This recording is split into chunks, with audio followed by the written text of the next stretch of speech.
2003, Will Ferrell got his big break in a role as Buddy in a movie called Elf.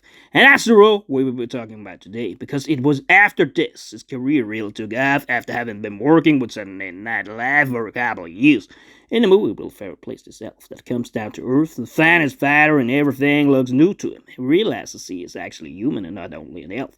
The movie feels in some ways like this movie called Being There from 1979. We see this old man walking into uncharted territory and being in a city and world he is not familiar with, just like the experience that Buddy has in this movie as he walks around in New York. Will Ferrell himself is very immersed into this role, and he really manages to get into it wholehearted, giving us a very pure and raw performance as his Buddy character. You see lots of iconic moments as well in this one when he listens to a naked soldier as an elf singing in a shower, proclaiming they didn't know that she was naked. When he calls out this little guy in the movie for being a dwarf, when it shows at the dinner table how he uses syrup on everything, or this iconic snowball throwing scene.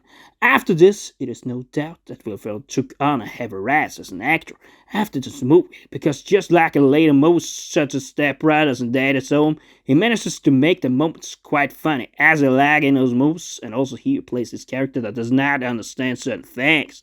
That's also what makes a lot of these moments in the movie feel very funny, the way that he delivers them in his acting.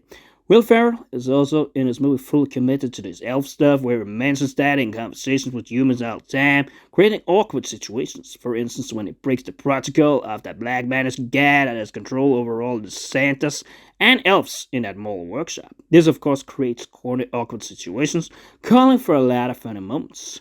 There are also some moments that are quite cool, for instance, when he tries to fight his father in his building a lot of times and is busted by security, only to be let out on the streets by the guards. Those moments are quite funny, and you just see how Will Ferrell would have a catapulting career as a comedy legend after this role as Buddy. For me, the movie itself is a 7 out of 10.